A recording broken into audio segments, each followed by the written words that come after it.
Coming in at number 5, we have Hotel Park Central. Located on Central Avenue in Albuquerque, you'll find Hotel Park Central. The original building was constructed in 1924 and served as a hospital. It was then purchased in the 1980s and transformed into a mental health hospital. However, in 2010, a major renovation occurred with a $21 million investment, and it became the luxury hotel that we know today. The hauntings in this building date back to the time it served as a hospital. Patients would report seeing apparitions, hearing voices, seeing objects move, and feeling the presence of other beings when nobody was there. As well, when it was a mental hospital, it was known by patients and workers that on the top floor on the right wing, there is a ghost of a woman that likes to watch people in the hallways. Patients also reported having their bedsheets pulled off them in the middle of the night. Patients were not the only ones to experience things that couldn't be explained though. Staff of the hospital did too.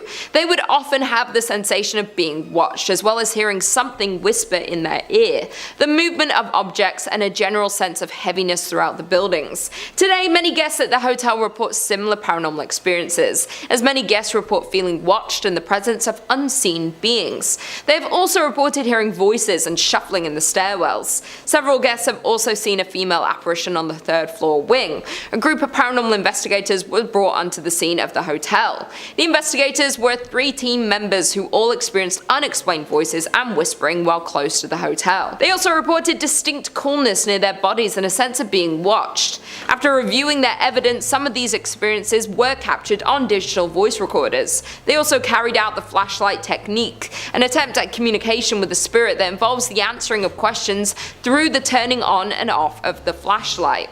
This was a success, with several responses captured on video. In at number 4, we have the St. James Hotel. Built in 1972 by Henry Lambert, the St. James Hotel was established. Found in Cimarron, New Mexico, the hotel is known to be one of the most haunted places in America. The St. James Hotel is said to remain host to several restless spirits. Both the owners and the hotel guests will tell you that many unexplained events haunt it. Several psychics have visited the hotel and specifically identified 3 spirits and many others who passed through to relive their experiences. The hotel's second floor is the most active, with stories of cold spots and the smell of cigar smoke lingering in the halls. A prior manager commented about the spirits that linger in the hotel and said, "You never see them, but you do feel and hear them." Another report from a former owner states that she walked into the dining room and saw a pleasant-looking cowboy standing behind her in the mirror on the front of the bar. The spiritual activity of the hotel has been featured on the popular television show Unsolved Mysteries and A Current Affair. Room 18 at the hotel is kept locked because it houses the ghost of an ill-tempered Thomas James Wright,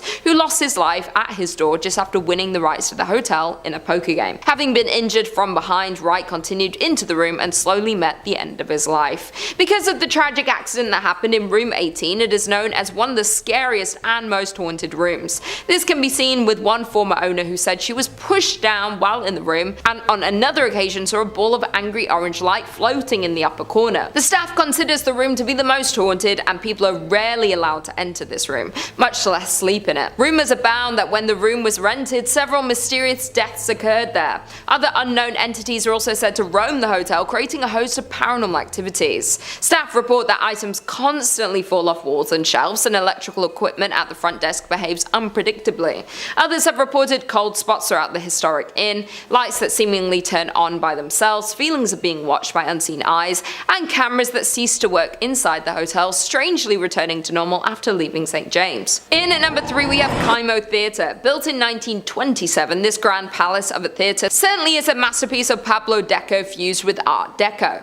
The creation of this beautiful southwestern style theater was financed by a hard-working wealthy entrepreneur, Oreste Bacecci, who wanted to fulfill a lifelong dream of building a grand theater which would rival other larger-than-life movie palaces that were springing up around the United States. A large fire in 1963 destroyed Kimo Theater's iconic stage and much of the building, prompting the Bacecci family to demolish it. In 1977, the same year, the theater was listed on the National Register of Historic Places. The citizens of Albuquerque voted to purchase Kimo Theater at a steep discount. In return, the city of Albuquerque offered to fund the restoration of the landmark attraction. With the change of hands, local restoration experts were hired to restore Kimo Theater to its former glory. The hauntings of Kimo Theater can be traced back to a freak accident that happened in the late afternoon on August 2nd, 1951.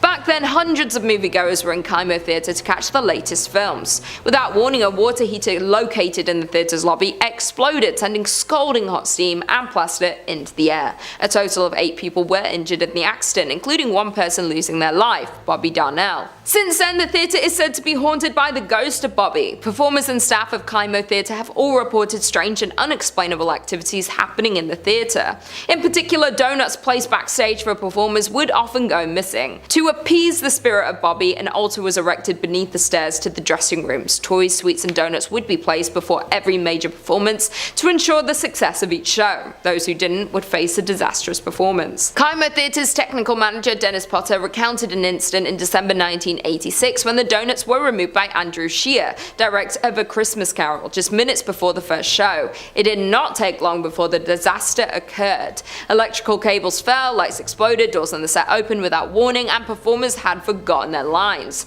After the end of the disastrous show, the donuts were promptly replaced and the next show went off without a hiccup. However, an interview with Andrew contradicted the Potter's story, with the former claiming that the donuts were never removed or replaced. Apart from the unexplainable disruptions, staff working at Kimo Theater have also reported seeing the ghost of Bobby, dressed in a striped shirt and blue pants. The ghost of Bobby is often seen loitering on the lobby staircase looking for the next victim of his harmless shenanigans. In at number 2 we have La Fonda Hotel. Standing in Santa Fe, New Mexico, there is the historic La Fonda Hotel. Over the years, the hotel was destroyed and rebuilt several times over. In 1821, when Captain William Becknell blazed the path of what would become known as the Santa Fe Trail, he stayed at a La Fonda where the trail terminated at the town central plaza. As more and more pioneers traveled the Santa Fe Trail, the La Fonda became a popular destination for trappers, traders, mountain men, soldiers, politicians, and the like. The current La Fonda was built in 1922 on the site of the previous inns. In 1925, it was acquired by the Atchison, Topeka Santa Fe Railroad, which leased it to Fred Harvey. For more than 40 years, from 1926 to 1968, La Fonda was one of the famous Harvey houses, a renowned chain of fine hotels. Today, the La Fonda Hotel is said to host not only travelers visiting Santa Fe, but also several ghosts. Some people believe that the Honorable Judge Slough continues to walk its hallways. However, more often reported is the ghost of the distraught salesman who jumped into the well after losing all of his company's money. The hotel's dining room, called the La Plazuela, is situated directly over the old well, and both guests and staff alike have reported the sight of a ghostly figure that walks to the center of the room, then seemingly jumps into the floor and disappears. Other reported phenomena include a ghost that haunts the Santa Fe room, as well as a spirit that walks the hallways near the La Terraza, a restaurant located on the east side of the hotel's 3rd floor. In the 1970s, a ghost reportedly called the front desk to complain that someone was walking up and down the hallway in front of his room. When an employee was sent to investigate, he saw a tall man in a long black coat disappear into a stairwell. However, when he followed him to the stairs, there was no sign of the mysterious visitor. And finally, in at number 1 we have the Luna Mansion. The Luna Mansion in Los Lunas, New Mexico is known for one thing, and it's its ghost stories. Over the years, the Luna Mansion in Los Lunas has gained a reputation as being haunted. Guests and staff alike have shared stories of unexplained activity, which some chalk up to the paranormal. Over the years, the mansion changed hands several times before it was purchased and renovated as a fine dining establishment in the 1970s. It was then that the ghost of Josephina began to appear. Perhaps she didn't like the renovations, or maybe she just wants to stick around to make sure they were doing a good job on the home that she had spent so many years looking after. Dressed in 1920s period clothing, she had been described by employees as appearing very real. Most often she is seen in 2 former bedrooms on the 2nd floor, an attic, storeroom, and at the top of the stairs leading to the 2nd floor bar. At the top of the stairs sits an old rocking chair, which she has often been seen sitting in and rocking slowly. On one occasion, when an employee approached the ghost, she simply stood up and then slowly vanished. More often she is seen walking up and down the stairs, a habit that has been so commonplace that employees barely notice anymore. Where there's one spirit, others seem to follow, and more ghostly apparitions have been seen at the mansion. One of these is a former servant named Cruz. At number 5, the Mission of San Miguel, 1610. The birthplace and historic site, the original San Miguel Church was most likely built shortly after the founding of Santa Fe in 1610, and is claimed to have been the first ever church built in America. Churches are already creaky and creepy, and this is the oldest one in the States. Okay, here we go. This church was built right across the Santa Fe River in the area referred to as the Barrio de Analco, which was inhabited mainly by the native population for the past 1,000 years. The San Miguel mission was first mentioned in writing in 1628, indicating it was in use at that point as both a mission and a school. Although intended as a mission, the Spanish also used it as their parish church until the parroquia was completed. The original San Miguel church was probably much smaller than the structure present, with more of a rectangular apse, a slightly raised sanctuary, and a simple front elevation with no towers at all. The surviving foundations were excavated and closely researched by Bruce Ellis and Stanley Stubbs in 1955. Although the present building dates from 1710, it has undergone a multitude of significant structural changes since its infamous riot in which partially destroyed the building during the Pueblo Revolt of 1680. This was an uprising of mostly the indigenous Pueblo peoples against the Spanish colonizers in Santa Fe de Nuevo Mexico. The Pueblo Revolt killed around 400 Spaniards and drove the remaining 2,000 settlers out of the province, which is where the creepy stuff kinda sits around. Since its construction, there have been over 300 years of ghostly apparitions seen at these ruins. You can never really pinpoint a specific person at this location, but there are numerous sightings that have been documented over the years, ranging from ghost horses, dragging sounds, and loud bangs resembling warfare. The San Miguel Chapel still stands after 400 years due to its local, national, and international community that has supported its preservation and history. Everybody chipping in. I love it. Little TLC. I bet you this is also where you see ghosts on different floors that used to be there or behind walls that don't even exist anymore. Like, are they bound by these structures forever? They're just like...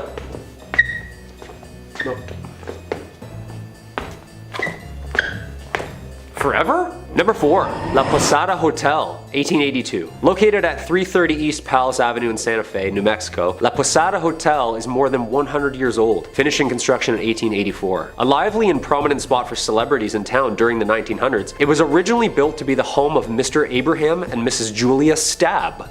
Perfect last name for the start of something scary. Stabb. A prominent businessman and a German immigrant, Abraham had constructed this beautiful Grand French Second Empire estate ready to make a life working with his brother Zodak in business and eventually settling down in this historic town, with the mansion acting as a social hub for both the business and celebrity events. It is said that the Stabbs have 7 children, one of which died at birth, and which in fact led Miss Stabb to a depressed self-exile state, dying at the age of only 52. The mansion was converted into a hotel in 1936, shortly after the rubble of the Depression had cleared, and it is said that Julia herself haunts the rooms of La Posada Hotel. Guests have made claims to hear voices in vacant bedrooms, lights flickering on and off, and even doors slamming in the middle of the night. Voices saying things like, "I'm in here." It's never just like casual and calm, like, "Oh yeah, just leave the door open, I'm in here, come on in." It's always a creepy whisper in here, like, "I'm in here."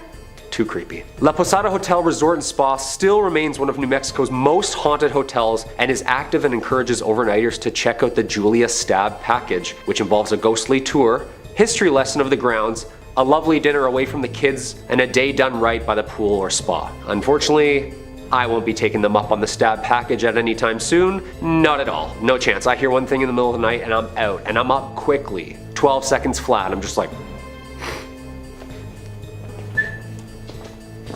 Number 3.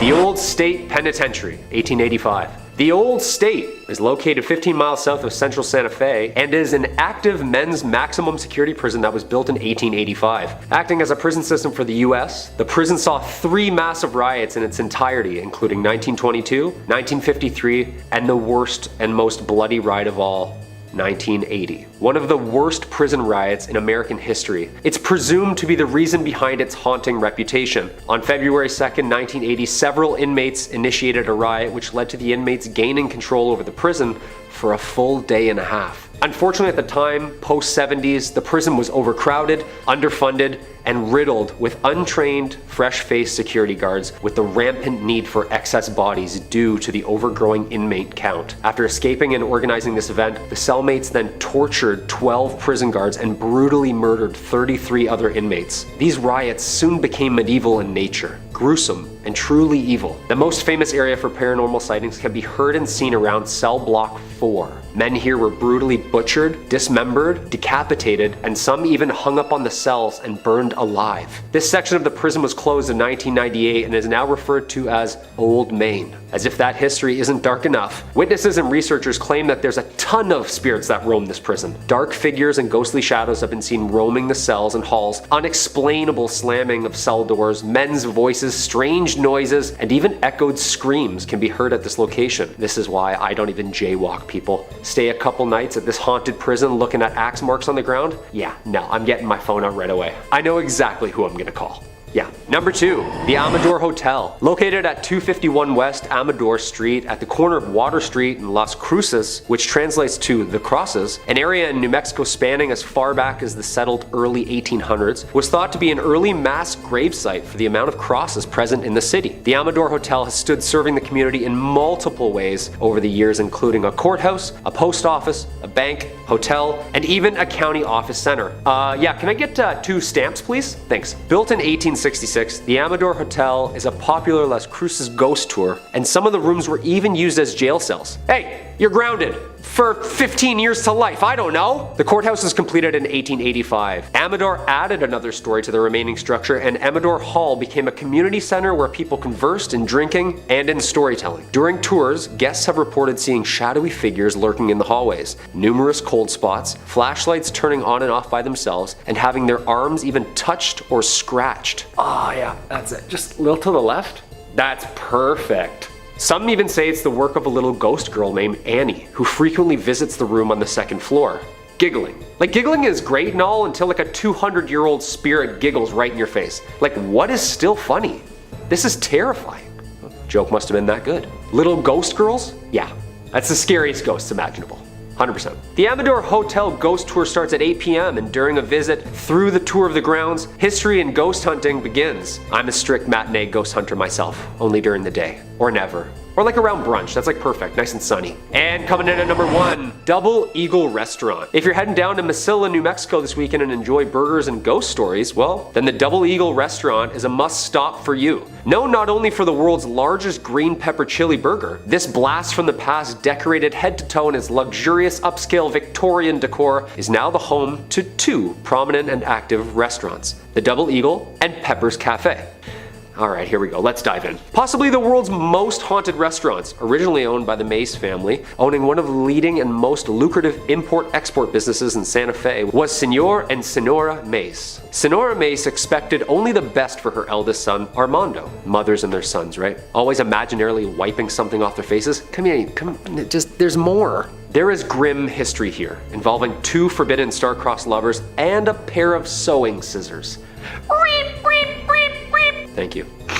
The Double Eagle Restaurant is not only home for great food, beautifully handcrafted cocktails, but also home to a double homicide gruesome murder, in which these victims' souls would seem to be trapped within these walls forever. Armando, son and heir to his parents' business, falling head over heels in love with the family's household servant named Enos. Although Enos reciprocated such feelings about Armando, their relationship had to remain a secret due to Armando's mother's strict ordinance and the difference in the teenager's social and political positions. When Senora Mays discovered this relationship, she demanded that it end at once and banished Enos from her home indefinitely. It is said that one day Senora Mays came home, unexpectedly interrupting the lovers, mid-swoon, entranced by their love as she grabbed her sewing scissors from the basket on the patio and attacked Enos, stabbing and killing her. As she prepared to strike again, Armando, her son, threw his body in front of Enos and was stabbed instead. Yeah, that's some Romeo and Juliet stuff there, people. The murders were held in the famous Carlotta Salon Room, which can be visited at any time. A heavily requested stop where spooky goers can see a newspaper article titled Young Lover Ghosts on display, as well as an array of pictures taken of the young ghost lovers together over the years.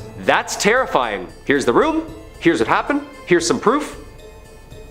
That's all I need to know. I've made my mind up. For never was a story of more woe than this of Enos and her Armando. And I tried to end on somewhat of a happy note. Love lasts forever, and that's what I'm taking from it. Coming in at number 5, we have William A. Irvin. During the fall season, the ship has haunted tours with actors, but the ship really is Haunted. The haunted ship began in Duluth in 1992. Before the haunted ship started, the William A. Irvin was open for regular boat tours during the month of October. Historically, this month was really slow, and the DECC needed a way to generate more revenue during this quiet month. Having heard about a failed attempt by Cleveland's William G. Mather trying to become a haunted ship, the DECC decided to try their own hands at a haunted attraction. The William A. Irvin partnered up with UMD to give the school's drama department some experience on production and acting. Needless to say, their attempt was a huge success. More than 2 decades later, the haunted ship is the peak of the Irvin's yearly business. The most common sighting that employees relate is that a lady in white has been seen walking around the ship, noticeably. She is usually up on deck and is dressed in period clothing. Nobody has ever been able to identify who she is or why she is tied to the vessel. There is also said to be a former captain who is still overseeing his ship. He is most often seen in the captain's chair and is said to be angry that the ship remains in dock and is no longer seaworthy. There are another 2 men haunting the ship. One sticks to the front of the ship and apparently does not understand what has happened to him, while the other sticks to the rear of the ship and has confirmed that he died after falling from a ladder. The family of the second man has come forward and said the story surrounding his death was always suspicious and they were denied a claim to his pension. In at number 4 we have Enga Tower. The 82-year-old watchtower can be found right in the middle of Enga Park. The tower was built in 1939 and looks over the Duluth Harbor, being known as one of the most well-known haunted places in Minnesota, and for good reason. The tower is 531 feet above Lake Superior and is built of bluestone from local sources. Enga Tower was first dedicated by Crown Prince Olav and Crown Princess Martha of Norway on June 15th. It was built as a tribute to businessman Bert Enger, who passed away in 1931. The dedication was in honor of Bert Enger, a native of Norway who came to this country and became a successful furniture dealer. At the time of his death, Mr. Enger donated 2/3 of his estate to the city of Duluth. This included the land known as Enger Hill, which along with Enga Tower is also the home of Enga Park and Enga Golf Course. The tower can be seen almost anywhere throughout the city and has since been restored. There is a local legend that a man took his own life in 1948 by jumping off the 5th level of Enga Tower. They say his body has been found hours later but was never identified. That being said, there are numerous ghost stories of visitors seeing a man on the 5th floor of the tower before entering, but when they reach the top, he is gone. Coming in at number 3 we have Van Dusen Mansion. In 1892, grain baron George Van Dusen built a monumental mansion for his family. With 12,000 square feet, 10 fireplaces, a turret, and a $45,000 price tag, the home was a symbol of turn-of-the-century prosperity. After 2 generations of Van Dusens moved out in 1937, the building had been used to house almost everything except a family since, being used as a school, training medical facility, and even a college throughout the years. It was vacant in the late 1930s and spent 20 years as the College of Commerce. It was home to Hamline University Law School, then the Horst International Education Center. In the late 1980s, the castle fell on hard times and became little more than a flop house. By the early 90s, it was headed for the wrecking ball. 2 weeks before it was scheduled to be demolished, it was rescued by Wisconsin entrepreneur Bob Poling, who bought it for $237,000. Now a venue to hold fairytale-esque weddings, the Van Dusen Mansion has had its fair share of past lives. In at number 2 we have Mounds Theater. The renovated theater, an 86-year-old movie house, can be found in Minnesota. The old theaters have been rumored for the past several years to be a home of community of creepy ghosts. One story goes as the Mounds was built in 1922 and operated as a movie house until 1967, when it closed so abruptly that when volunteers arrived many years later to renovate the place, they found popcorn on the floor. The subject of paranormal TV shows and professional ghost hunting investigations, the theater is allegedly haunted by a trio of ghosts: a happy little girl who bounces a ball on stage, a cursed old man who lurks in the shadowy corners of the projection booth, and a crestfallen usher who walks up and down the aisles in search of his lost love. The ghosts in the theaters are so active that the owner had a party of 4 Ghostbusters in a projection room sit in one dark and stormy October night. The dim light was extinguished and the room grew chilled. The owner stated that as the 4 sat silently awaiting their fate, shivering in the dark, and all at once there was the sound of a man crying.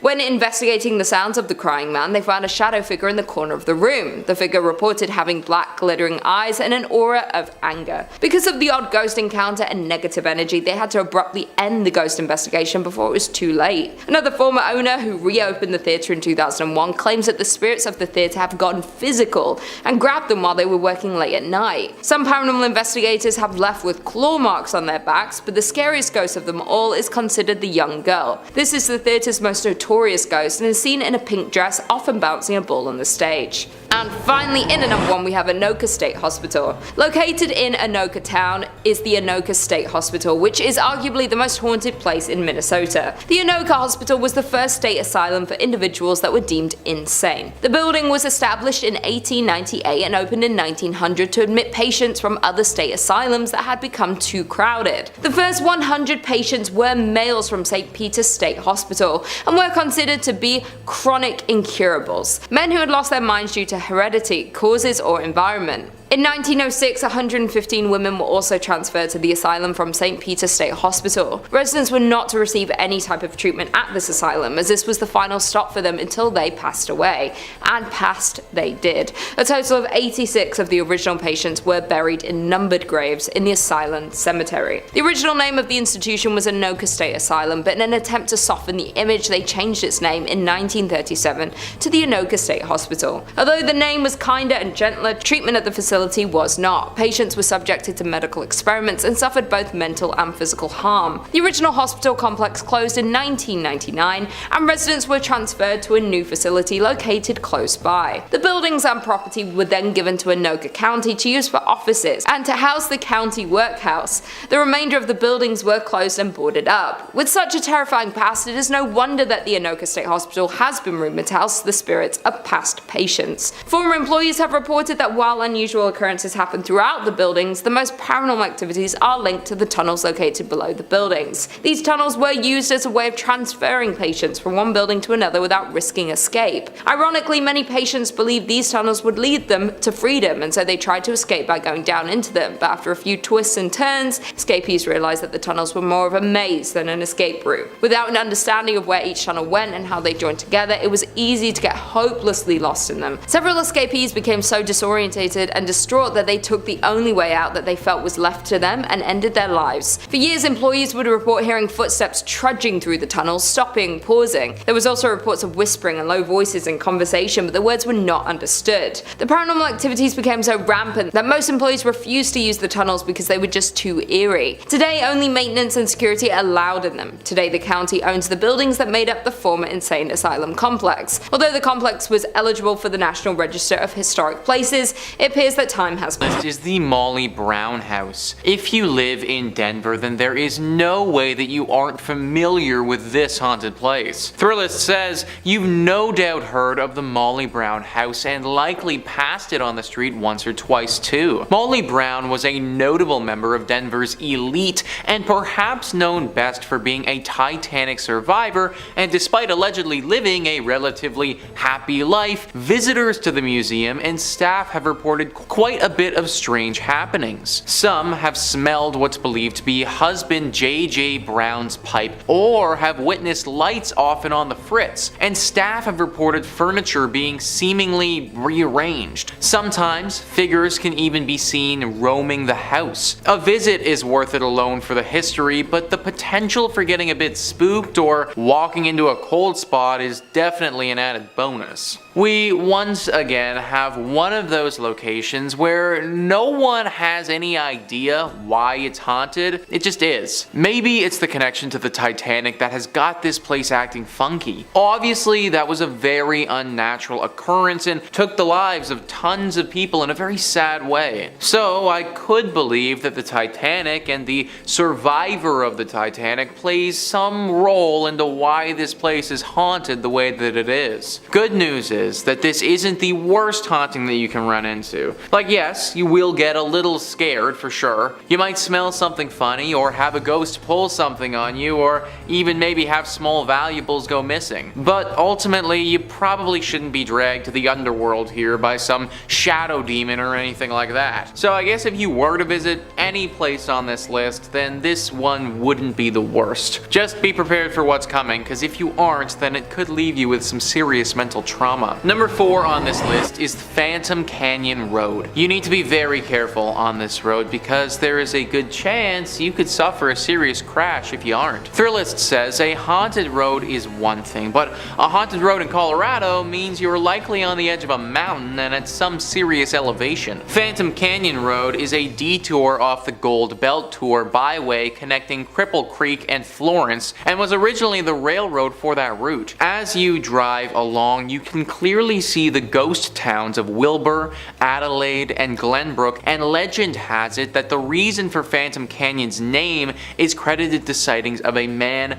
wearing a prison uniform walking along the tracks in the 1890s. The man supposedly had been executed at the Colorado State Penitentiary a few days earlier. So yeah guys, you better have your wits about you, because if you don't, this ghost might come out and startle the crap out of you, and then the next thing you know, you're gonna be face deep into a tree somewhere. It also just adds to the horror ambiance that you're driving past several ghost towns along the way. Like, of course, they just had to be on the side of the road as you're also getting stalked by this ghost prisoner. No one really knows what this prisoner wants with you, but let's face it, I can't imagine it's good. My dude was executed back in the day, so for one, what he did was probably pretty bad to warrant a punishment like that, and then secondly, he literally got executed, and I can only guess that his ghost probably isn't too pleased about that. Y'all need to be especially careful if you're driving down this road, because at any point this guy could pop out. Number 3 on this list is Central City Masonic Cemetery. Of course we had to have a cemetery on this list. No haunted place list would be complete without at least one of them. Thrillist says, founded as a mining town in the late 1800s,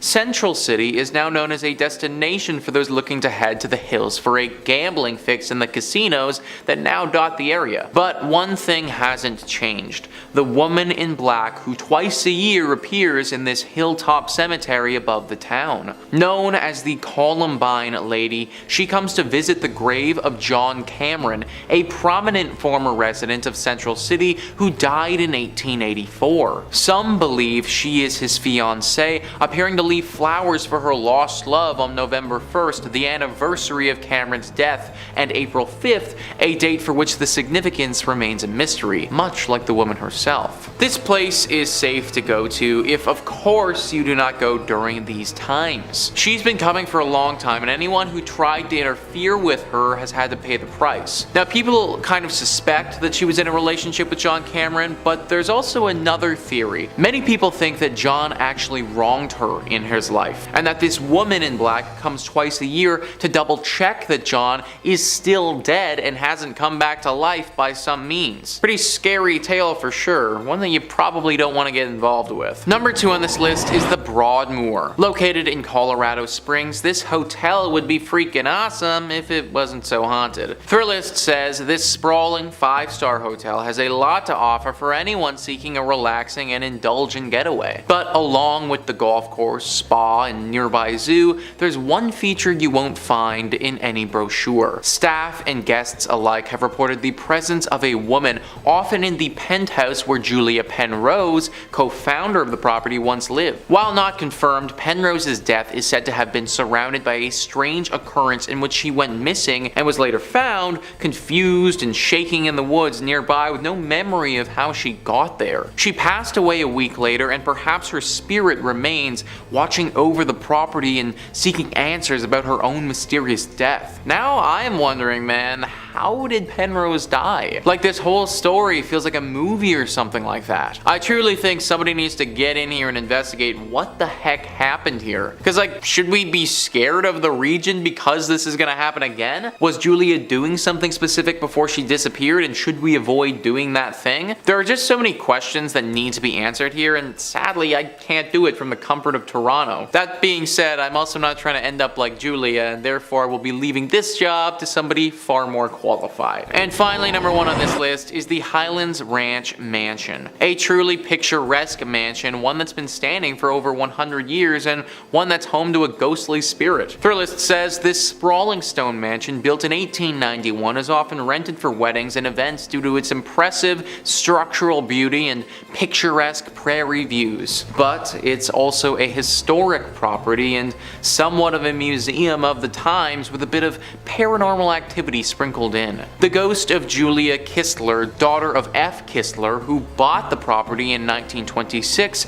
is said to haunt the home, with visitors and staff alike reporting hearing a woman's sobs, seeing a silhouette figure moving about when the mansion was otherwise vacant, and lights sporadically turning on and off. I don't know about you guys, but during my wedding ceremony, I want to hear beautiful sounding music, not the sobs of some ghost woman thing. Apparently she's crying all the time, and this woman's emotions are not something to play with. There's a story where once several children were playing around here. There was a wedding ceremony scheduled here for later that day, and the children were off doing what kids do before the proceedings got underway. They ran into this ghost crying, and then they started to make fun of her. They were rude and definitely unkind, but they also didn't deserve what she did next. It's said that in a fit of rage, she flew inside their bodies and possessed each and every one of them for a short time, showing them things that were truly terrifying. Things that have ultimately changed those boys' lives and altered their mentality forever. Any ghost that's capable of doing something like that, that's one that I don't want to be around. Number 5 on this list is the Sealbach Hotel. Sealbach Hotel is located in the heart of Louisville and has been there for quite some time. Virginia Travel Tips says, in 1905, the Sealbach Hotel in Louisville opened its doors. For more than a century, this exquisite historic hotel has functioned as one of Kentucky's most important historical landmarks. The hotel, on the other hand, is notorious for its ghostly activity. Patricia Wilson, the Lady in Blue, is one of the hotel's most famous sightings. She was a woman who had recently divorced her spouse and intended to meet him later at Sealbach to try and work out their differences. Unfortunately, her husband died in a car accident and never showed up. She was devastated by the loss, and she died not long after that. As a result, guests notice a woman in a blue outfit strolling around the hotel. Other ghosts have been reported at the hotel, and they include a woman dressed in old, worn-out clothing who was approached by a staff member attempting to communicate with her, but then she disappeared. Most of the encounters with this woman have been tame, but there have been some that have gotten quite aggressive. Some teenagers were apparently making fun of her or doing something that they shouldn't have been doing, and she responded by literally clawing and scratching at one of them, leaving horrible marks behind. The victim also said that it felt as if she crawled into his brain and told him horrible secrets about himself that he'll never be able to forget. A hotel like this is supposed to be nice and relaxing, but based on what I've read, I don't know if that's going to be the experience you get at Sealbach. Number 4 on this list is the Talbot Tavern. Really too bad that this place is haunted, because it would have been a pretty nice spot to get a brew if it wasn't. Virginia Travel Tips says, built in 1778, the Talbot Tavern is located in Bardstown, Kentucky. Currently, the Haunted Kentucky Tavern serves as both a restaurant and a 5-room B&B, and it's known for being haunted. A former accountant recalls coming across a man in a long coat strolling across the top floor. He then turned to face her and began laughing uncontrollably. Another famous hotel resident was the Lady in White, who forced a couple to flee the hotel in the middle of the night since she was hovering over them while sleeping. Many workers and visitors to the residence have related accounts such as orbs floating around the rooms, flashes of lights without cameras being seen, objects moving on their own, and doors opening and closing when no one's in the building. I, for one, am not trying to wake up to a ghost just hovering over me, guys. Honestly, it might give me a heart attack and, well, I'd never wake up again. This place is weird because no one really knows why it's as haunted as it is, but there's no doubt that it's teeming with paranormal energy. Pick a different place to go get a drink if you're in Kentucky. Number 3 on this list is the Kentucky State Penitentiary. We always got to include the creepy jail in one of these lists, guys, and this is Kentucky's. Virginia Travel Tips says the Kentucky State Penitentiary is situated near the Tennessee border on a sharp bend in the Cumberland River. In the 1800s, a maximum security jail was built there. It is a gorgeous place from afar, but up close, it is a death and ghost machine, according to a local author and paranormal investigator. Thousands of men have been executed in the prison's electric chair, known as Old Sparky. During his death row cell inspections in the late 1980s, a guard had a terrible incident where no one stayed. He was greeted by a prisoner who was reading the Bible. When he returned to his office, he asked about the prisoner's meal, only to discover that no one was in that cell. When he returned to the cell, he discovered that it was empty except for a small Bible on the floor. Yeah, kinda weird. More strange occurrences were recorded around the institution, with many reporting seeing a reflection of an inmate who attempted to shock them. Okay, so honestly guys, I want to take this as seriously as possible, but Old Sparky? Like, imagine dying in a thing called Old Sparky. Like, I think it's meant to electrocute people, but why does the killing chair sound so cute? Kinda sounds like something that you name your dog, not a murder weapon. Anyways, Old Sparky has certainly done its job though, and now the place is super haunted. Most of the prisons we talk about on this channel you can go visit if you like, because they're all typically abandoned. That's not the case with this one though. The Kentucky State Penitentiary is still fully operational and has tons of prisoners in it. Not only do these people have to chill in jail, but it just so happens that their jail is also haunted. Number 2 on this list is Mammoth Cave. So we actually spoke about Mammoth Cave on this channel before in our series about top 5 terrifying caves where evil awaits, so if that interests you, then go check it out. It made that list because it was super haunted, and naturally it has to make this one as well. It is, as you'd expect, located in Kentucky. It is the biggest cave in the state by far, which is why it's named Mammoth Cave. Most of the cave has been unexplored, which is kind of nuts considering we've already seen about 400 miles of it up until this point. This has been an area of interest to people for thousands of years.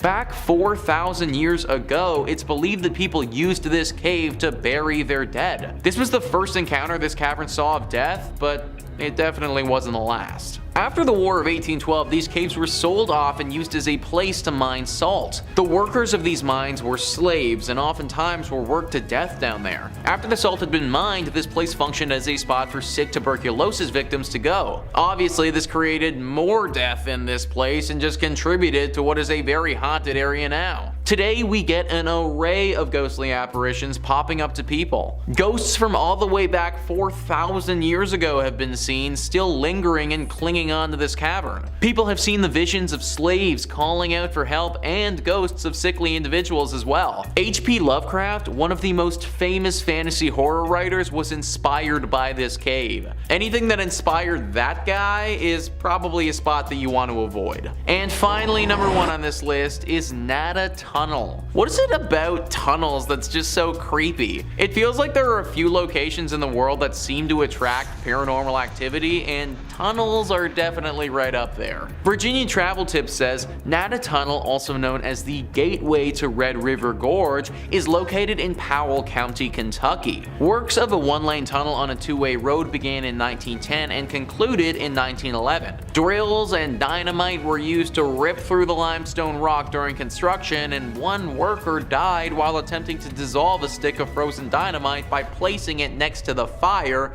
which, resulted in the dynamite exploding. As a result, the man's spirit is claimed to haunt the Kentucky Tunnel. Others allege that the location is haunted as a result of a climber who died in this region. These incidents are linked to the mythology of a green orb appearing in front of the tunnel. If you plan to enter the tunnel, keep in mind that it only fits one automobile at a time, therefore check for other car headlights before proceeding. This is one of the coolest haunted places in Kentucky for the sake of it being engulfed in nature. So it may look really cool, but the haunted nature of this spot makes me think that it should be avoided. Man, imagine literally getting blown up by a stick of dynamite. Like, that might actually be the worst. Granted, my dude did stick the dynamite literally right next to a fire, so I feel like he might have brought this one on himself a little bit. I'm not really sure how the climber would have died in this tunnel, but you gotta imagine that he screwed up if he was climbing in a tunnel. Either way, the spot is definitely riddled with these spirits, and they manifest themselves as this glowing green orb.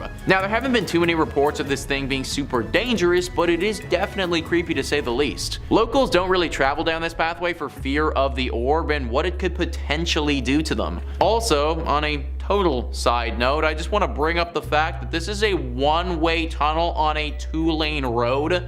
Like, how dangerous is that, guys? What if it's foggy or something and I can't see all the way down the tunnel to the other car? That is literally the dumbest road design I have ever heard of. Maybe the legend was just created by the locals because they know how dangerous this freaking tunnel is. Regardless of what it is, I recommend staying away. This list is the Carolina Inn. This inn has actually been voted one of the most haunted in America by a few different lists. The University of North Carolina says the Carolina Inn was built in 1924 and quickly became a popular hotel for visitors and graduates of the university. In 1948, the Carolina Inn's most long-lasting guests checked in and apparently never left. Dr. William Jacox was a fun-loving man with a witty sense of humor, had recently retired from practicing medicine, and decided to make the Carolina Inn his final home. He lived in room 252 for 17 years before his death in 1965. As shared by the Carolina Inn, guests that have stayed in Jacox's old room report being inexplicably locked out of the suite. One time, the lock was so stubborn that a workman had to use a ladder to break into the room. Visitors have also noticed strange occurrences such as messy bath mats and previously closed curtains being pulled wide open. Some have encountered the smell of freshly cut flowers despite none being in the room and felt their bodies become strangely cold for no apparent reason. This is only part of the stuff that goes down at this room as well, guys. Some people have reported seeing a poorly dressed man approach them looking for an unlocked door, and then if they show it to him, he runs away screaming. It's thought that this is the ghost of Dr. William Jacox. I don't know why unlocked doors scare this dude so much, but anyone who's gonna spend 17 years in this hotel is probably a bit of a weird dude. Unless you want to deal with a crazy old doctor ghost messing with you all vacation, I'd stay at a different inn. Number 4 on this list is the new Hanover County Library. I don't know why, guys, but something about haunted libraries is just so intriguing to me.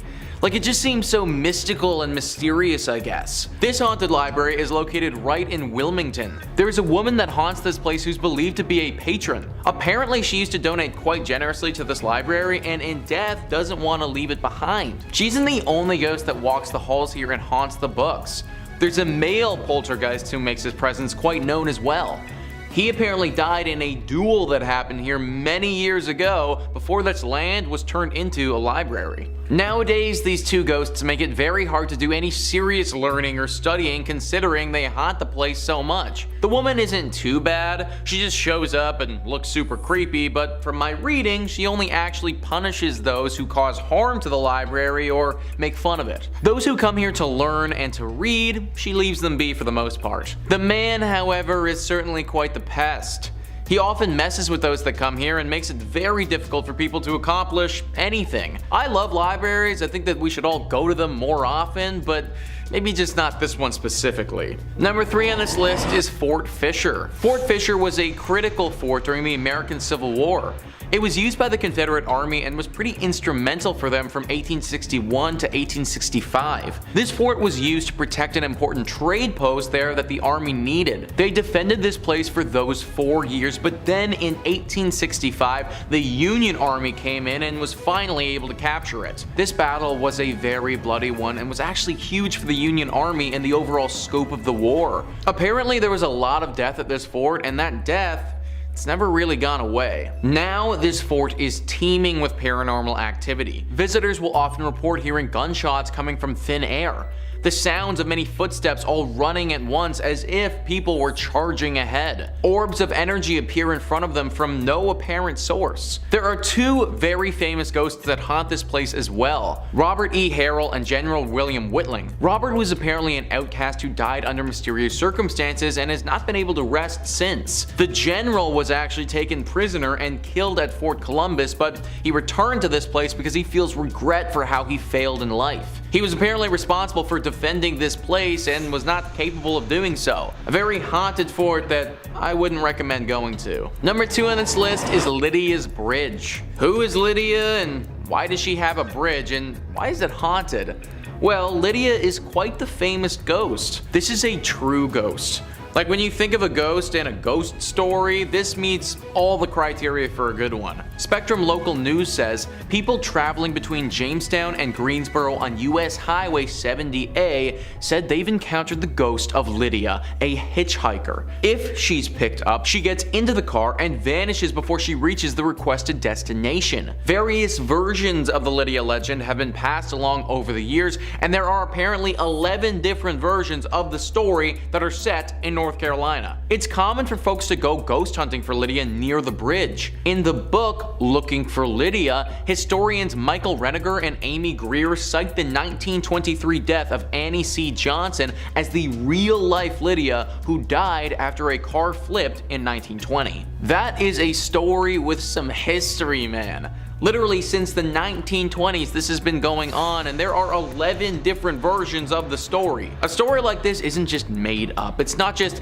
something that one person posted on Creepypasta that became a thing. No, this has been part of the identity of North Carolina for a century. Countless people have picked up this woman and then had her disappear right before their very eyes. Car accidents have happened for people driving this woman and then getting so shocked that they spin off the road when she disappears. Lydia, or Annie, is a real ghost who stalks drivers along this road and especially this bridge. Although she isn't inherently evil in nature, as I said before, accidents have happened when people realize they were just driving a ghost around. I have no idea where Lydia is trying to get to, but trust me, you probably don't want to be the person to take her there. And finally, number 1 on this list is the Devil's Tramping Grounds. This is in reference to a very strange patch of soil in North Carolina. For decades, this circle of dirt has allowed nothing to grow on it at all, whilst the area surrounding it is home to luscious wildlife. The Sun Journal says regional legend maintains that Satan frequents the area on his nightly walks,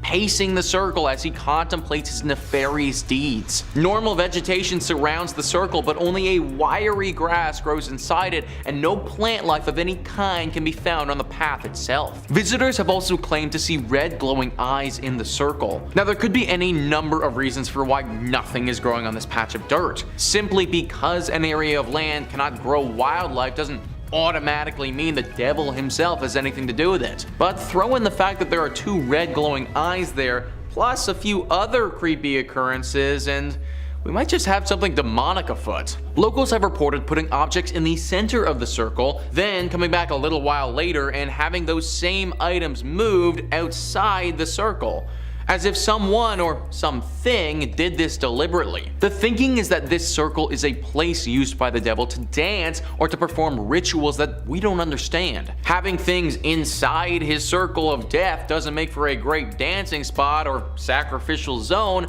so those things need to get moved. That's why we see the red eyes in the night and there's an overwhelming sensation of dread in the area. It's the devil doing his devilish things. A daring reporter actually decided to test this theory one evening and slept in the exact spot in a tent. He said that the entire evening he heard the distinct sounds of dancing footprints outside his tent, but couldn't spot anything when he looked out. My dude literally could have been like 1 foot away from the actual devil. No idea how he managed to make it through the entire night, but honestly, solid respect. Either way, this guy's story is an exception, not the norm. I'd avoid this place at all costs, cause if you don't, the devil might actually make. Coming in at number 5, we have South Manatee Island in Leland. South Manatee Island is part of an island chain in Lake Michigan that extends north to the Straits of Mackinac. The only public access is by ferry from Leland, Michigan. The island consists of a ridge of tilted layers of limestone buried under a blanket of glacial debris. 16 miles offshore from the Leona Peninsula, featuring 300-foot sand dunes, deserted shoreline, and empty campground, it's about as terrestrially creepy as you can get in Michigan. In the 1800s, the island became a popular harbor for ships traversing the newly built Erie Canal into the Great Lakes and on to Chicago. One local legend surrounds a ship full of passengers stricken with cholera stopped at South Manatee, where sailors buried their victims in a mass grave, some of them still alive at the time. Soon after this incident, the first appearance of ghosts and hauntings began. The mass grave is believed to be near the old cemetery just north of the Bay campground. This is also near where the old dock used to be located. Additionally, the passage between mainland Michigan and Manatee is one of the deadliest sections of Lake Michigan. This is due to a sudden weather change, creating a navigational hazard, causing over 50 known shipwrecks. Traffic was quite busy here during the late 1800s, and there were frequent accidents where ships would literally run into each other. Off the coast of the island lies the shipwreck of the SS Francisco Morazan, where rumors say a young island boy died after trying to explore on his own. There are also 2 cemeteries on the island and an ancient cedar forest where voices are said to be heard. The haunting of this island is so bad it has driven park rangers to go mad and demand to be taken off the island. One ranger even confessed to hearing voices, footsteps, and slamming of doors inside buildings that were otherwise unoccupied. Coming in at number 4, we have Masonic Temple. With over 16 floors and 1,000 rooms, this Gothic temple is one of the most striking buildings in Detroit. Furthermore, this is the largest Masonic temple in the world. According to rumors, there are hidden passageways, rooms, and staircases, so be careful as you might get lost quite quickly within the walls of this temple. The most famous urban myth associated with the temple is that of the architect George D. Mason. Legend has it that Mason went bankrupt funding the construction of the temple. He was going through financial difficulties and was very close to foreclosure. Due to this stress, George D. jumped to his death from the roof. This story will back up the fact that many reports of a ghost climbing the steps to the roof of the building as if stuck in a loop of his darkest moment. Even scarier, additionally, guards frequently find the door to the roof unlocked, even when it was just checked moments earlier. Additionally, the temple has various cold spots and doors are reported to close suddenly. One of the roof doors is said to swing open just moments after it is locked by a watchman. Many people report the feeling of being watched while inside of the building. Coming in at number 3, we have Doy Hotel. The Doy family has owned and operated the hotel since it opened in the 1920s. The Doy men were and remain the business managers. However, as the current owner Jim Doherty tells it, it was the Doherty women who were the heart and soul of the business. The hotel has a colourful history. During Prohibition, it was a speakeasy, a place for backroom gambling and adult entertainment. It was also a meeting place for the Mafia and Purple Gang. Here, they worked out their differences. In 1938, the hotel was the site of one of Michigan's most notorious murders. Isaiah Lebo, former Purple Gang attorney turned Purple Gang businessman, was murdered in the bar. He was shot by his cousin and business partner Jack Livingston and sadly passed away. Ever since, there have been numerous hauntings. Some believe it's Lebo who haunts the ground or grandmother Helen Doherty who passed away at the hotel. But there is one thing for sure, and it's the many ghost stories that are now associated with the hotel. Guests, visitors, investigators, employees, and the owners have all had some kind of paranormal experience at the hotel, which includes perfume scent wafting through occasionally, loud knocking, bedroom doors open and close by themselves, and dark apparitions and shadowy figures have been spotted anywhere from the lobby to the top floor. Also, the spirits of other murder victims roam the halls, lobbies, and rooms. While some can be seen, others prefer to just make noise. Coming in at number 2, we have Michigan's first state prison. Established in 1838, Michigan's first state prison remained in operation through 1934. The prison served as the nucleus for the city as it spanned some 20 acres. Over the years it relocated and at one point became the largest walled prison in the world with around 6,000 inmates. In 1952, in response to poor medical care, brutality from the guards and bad food, 2 maximum security prisoners took hold of a guard and used his keys to release other inmates. A days-long riot ensued, resulting in 9 guards being held hostage. Additionally, the riot resulted in the deaths of several inmates and guards before it was extinguished by the National Guard. The inmates fought for and won a list of 11 demands for reform. Today, the old prison has become the Armory Arts Village, a residence and studio for local artisans. Apartments are very contemporary and halls are covered with artwork. In spite of its modern renovations and freshly painted walls, though, rumours persist of its haunting. Visitors, workers and artists of the space claim some prisoners and guards still haunt their former home. Residual sounds of riots are also frequently reported due to the prison's history of such occurrences. Judy Krasnow, an employee at the renovated Arts Village, hosts daytime historic tours of the prison, so a visitor can see the hauntings for themselves. She is also a resident of the prison and lives on site. She has confessed she believes her apartment, which was once a series of prison cells, has ghosts. Furthermore, Judy is not the only resident who believes that. Even though the upper floors have undergone renovations, the underground section that held solitary confinement remains structurally intact. Although cells have been removed, there is intensity in this area that cannot be denied. And finally, in at number 1 we have the Whitney Restaurant. Located on Woodward Avenue, Restaurant Whitney was the former mansion home of David Whitney. David was one of the Midwest's wealthiest lumber barons at the turn of the century, and he built this magnificent 21,000 square foot home in 1894. The mansion was restored in the mid-1980s, and since then reports of unexplained paranormal activities have been reported, such as shadow figures have been seen on the second floor, disembodied voices have been heard, and other strange phenomena have occurred. It is known that the mansion is haunted by Whitney and his first wife Flora. Flora always wanted to live in a mansion but died before the home was finished, leaving Whitney to raise their 4 children. A year after Flora's death, Whitney married her sister Sarah, leaving Flora's ghost to forever live in distress. The paranormal activity within the restaurant is not for the faint-hearted, as there have been reports of the elevator travelling between floors on its own with no one inside to operate it. Furthermore, ghosts have been witnessed on the upper floors, with one staff member seeing an older man looking out the window. The staff member approached the man asking him to leave, and right before the staff's eyes, the man vanishes into the floor. Other reports include noises that sound like silverware and kitchenware being handled and or stacked in table settings keep getting moved around by some unseen presence. The outhouse is said to be the most haunted part of the property. It was originally built for Whitney's slaves and has been largely untouched for years, mostly due to the fear of paranormal. Inside the outhouse is a dining table that is set for the afternoon tea and has been untouched for as long as anyone can remember. Today is still perfectly set but covered in a thick layer of dust, adding to the ghostly atmosphere. The outhouse has no electricity, so sits in the darkness at night. A tour guide who once worked at the Whitney insisted that the building was haunted for his experiences working there.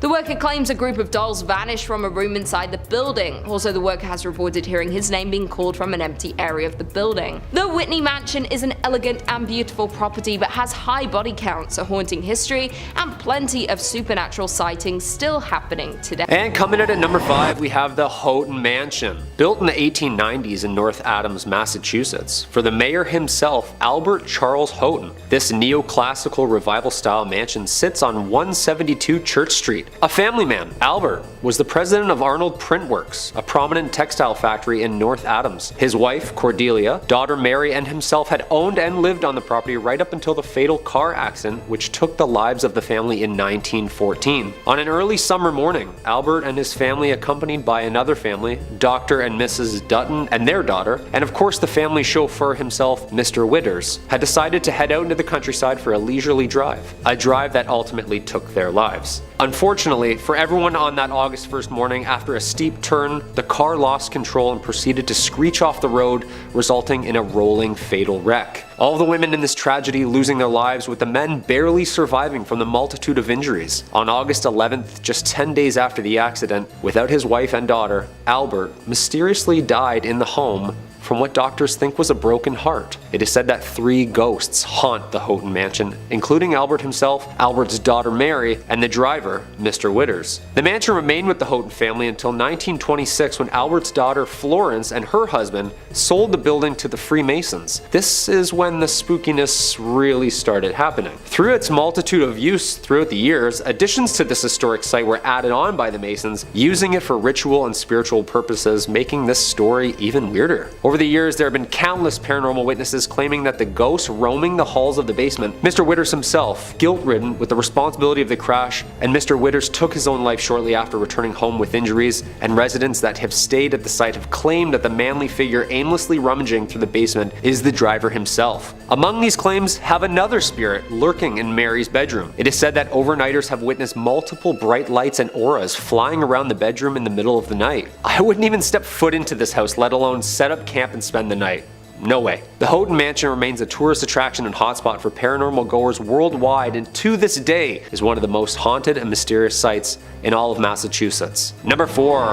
The Hoosick Tunnel. The Hoosick Tunnel, from the Algonquin word place of stones and the Mohawk word forbidden, is a 4.75-mile active railroad tunnel in western Massachusetts that passes through the Hoosick Range, an extension of Vermont's Green Mountains, and runs from Deerfield River in the town of Florida to the city of North Adams. The construction began in 1815 and ending in 1875 with a budget of $2 million, at the time the largest tunnel ever constructed, and it was later the result of taking lives of over 200 men during its construction entirety, earning it the nickname from locals, the Bloody Pit. This haunted, barren, 5-mile, completely enclosed stretch was subject to multiple accidents and deaths over the years, giving the tunnel its haunting history and reputation of being cursed itself. With the word forbidden, did the Mohawks know something that the workers didn't? Essentially, this cold, underground, pitch-black hole became one of America's strangest grave sites, resulting in everything from mysterious gas leaks, dynamite explosions, roofs collapsing, and even mechanic failures resulting in a mass flood. For the past decades, there have been numerous paranormal activity witnesses who have documented strange events, from police officers to the freight conductors themselves. Some of the reports over the last 100 years included numerous farmers and wagons ending up in different areas of the railroad, missing hours of time. The farmers had claimed that when spending time around the railroad and its tracks, that memory and confusion would always set in. Some residents have claimed that they have even been chased out of the tunnel by an unexpected freight train chugging along aggressively through the tunnel like a bat out of hell, and then vanishing. Numerous ghostly figures resembling workers roam the dark tunnel, and if that isn't scary enough, some people, including hearing the echoes and screams of even the workers who were buried alive under the rock, still holding their tools, or even seeing ghostly figures in pumping chambers where numerous men tirelessly making rafts not to drown. The Hoosick Tunnel remains one of the most visited and haunted places, marking it just one of the sites you'll probably never find me at. Just in 2020, the tunnel was yet again subject to a mysterious collapse, resulting in months of repair. Yeah, I say stop fixing it and just let it be. Number 3. The USS Salem. Planes, trains, and automobiles. Well, almost. A big boat. The USS Salem, a heavy cruiser built for World War II in 1945, was originally built for action. Its bold, aggressive architecture was one of the last, as it was more of a bluff to its opponents than actually a hero of war. In May 1949, War Departments handed the Salem's helm to Captain J.C. Daniel himself. The ship was built and updated with what was then the latest military tech and weapons, and it was meant to strike fear in whomever or whatever was in her way. Although the ship wasn't used in any action during World War II, it acted as a flagship, training operation, and main purpose as a threat to the naval enemy. It wasn't until the USS Salem had responded to the 1953 Ionian earthquake, or also known as the Great Kefalonia earthquake, as it hit the southern Ionian islands of Greece on August 12th, devastating the entire area. The USS Salem landed on Greek shores and acted as an improvised hospital and morgue, giving it its famous name, the Sea Witch. The ship was decommissioned shortly after its rescue and lays in Boston's harbor as a tourist attraction from all of its dark history. Some of the paranormal activities that arise on the ship include the Burning Man, who smells of rank death and can be seen in the mess hall where the bodies have been stored. Another famous apparition on the ship is the Ghost Girls, who lurk the halls of the ship. Little ghostly figures can be seen and felt on the legs of tour goers. Some people claim that the ship is even home to hellhounds, an aggressive pack of ghostly creatures that roam the ship, growling and scratching at closed doors. Yeah, the next time my dog scratches at my door, she's going up for adoption. I'm sorry. Number 2, the Lizzie Borden House. This quaint bed and breakfast located at 230 2nd Street is home to one of America's most haunted and mysterious homes. The Lizzie Borden House gets its haunt from an unsolved murder of Lizzie Borden in 1892. One of the most infamous true crime figures known for her murdering of her father and stepmother with several blows to the head with a hatchet. Oof, ouch. Although acquitted, the killings remain unsolved to this day. This case earned notoriety and much that the popular local children's rhyme had been linked to this death. Lizzie Borden took an axe and gave her mother 40 whacks. When she saw what she had done, she gave her father 41. That is horrible. On August 4th, 1892, Lizzie's stepmother of 27 was struck 19 times while her father Andrew was hit 11. Although Lizzie Borden was acquitted and found not guilty, the dark history draws in crowds every night for its nightly tour of the premises. The Lizzie Borden room, the infamous room where all of the murders took place, is the most requested and most popular for paranormal overnighters. And not only can you enjoy a lovely inclusive breakfast to yourself, but the nightly house tour, ghost tour, and ghost hunt attracts fans of horror every night of the year. Yeah, that's terrifying. And there's a jingle to it. I don't like that at all. And coming in at number 1, the Salem Witch Trials. We can't talk about haunted places in Massachusetts if we're not going to bring up the witch trials. And I'm not talking about Sabrina the Teenage Witches or anything of cute of that nature. These famously documented witch trials need no introduction, and unfortunately lays way to one of the most horrific events based in truth. The site of mass hysteria and hangings of supposed witches took place here and occurred in colonial Massachusetts between 1692 and 1693. More than 200 people were accused of practicing witchcraft, or better known back then as the devil's magic, and 20 were ultimately executed. Eventually, the colony admitted the trials were a mistake and compensated the families of those convicted. Okay, yeah, sorry. I just thought when you sneezed, you didn't say bless you, so I already don't like you, so I figured you were a witch. I'm really sorry. Since then, the story of the trials has become famous in paranoia and injustice, and it continues to baffle researchers to this day. We all know the famous play written by American playwright Arthur Miller in 1953, The Crucible, depicting the mass hysteria and drama during these trials. This was the perfect time if you didn't like someone that a strategic and untimely sinister accusation led to the demise of thy neighbor. I saw Sarah Good with the devil. I saw Goody Osborne with the devil. Who else don't I like? I saw Bridget Bishop with the devil. Abigail. End of Act 1. Since the start of the trials and hysteria in North America, other European countries shortly followed with their own mass witch hunts, resulting in somewhere between 40,000 and 60,000 tried and executed for witchcraft. That's a lot of broomsticks. The Salem Witch Trials of Salem, Massachusetts is still one of the world's biggest hotspots for mystery and paranormal story. This list is Villa Paula. This haunted place is located in Miami and has quite the interesting guest in the backyard. Thrillist says, this stately white mansion was originally constructed as the Cuban consulate in the mid-1920s, home to Consul Domingo Millard and his wife, Paula. The Cuban-born Paula was known to spend her days playing piano and drinking Cuban coffee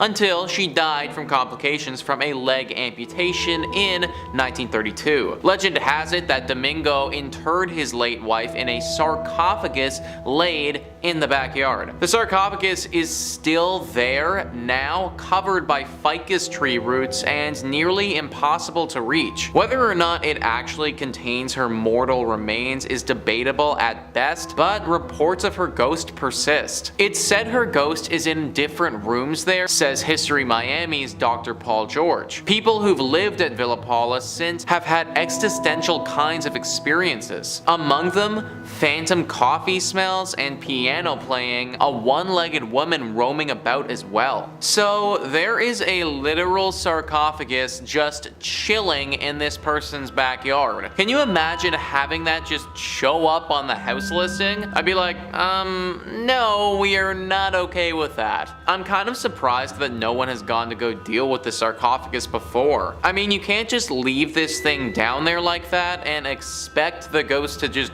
go away. I would imagine that Paula's spirit is probably tied to the sarcophagus, and in turn it's tied to the area. Granted, I do kind of understand why no one wants to dig it up. Think about all the crazy stuff that's happened with the pyramids. You dig up this sarcophagus and you might end up being cursed for life, which is obviously something that nobody wants. But now we're left in this awkward place where we can't get rid of the ghost, but at the same time can't live here either. That's why I'm recommending to all of you watching, just avoid Villa Paula altogether. Number 4 on this list is the Blue Anchor Pub. So this is an interesting one because this pub didn't actually start in Florida. Thrillist says this pub was built in 1840s London during Jack the Ripper times, so it should be no surprise that it's haunted. The story goes that the bar was raised in London, but its wooden interiors were sent to New York City and then onto this sleepy Florida town in 1996. Little did anyone know that the pub's original elements came with the ghost of Bertha Starkley,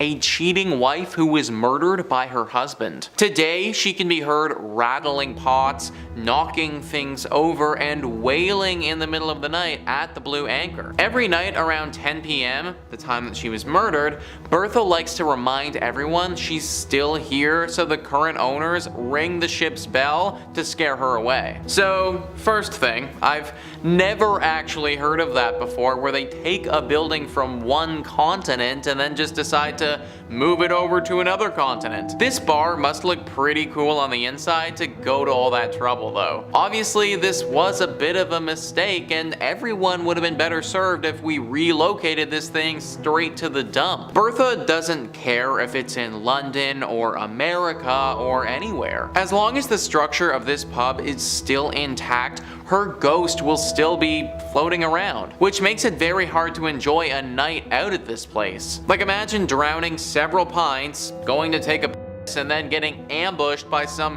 1800s ghost in the bathroom with your pee-pee hanging out. Like, I don't know if I'd ever be able to recover from that, folks. Number 3 on this list is St. Augustine's Lighthouse. Ah yes, the haunted lighthouse, a true classic. Thrillist says St. Augustine's iconic lighthouse is a Florida landmark built in 1874.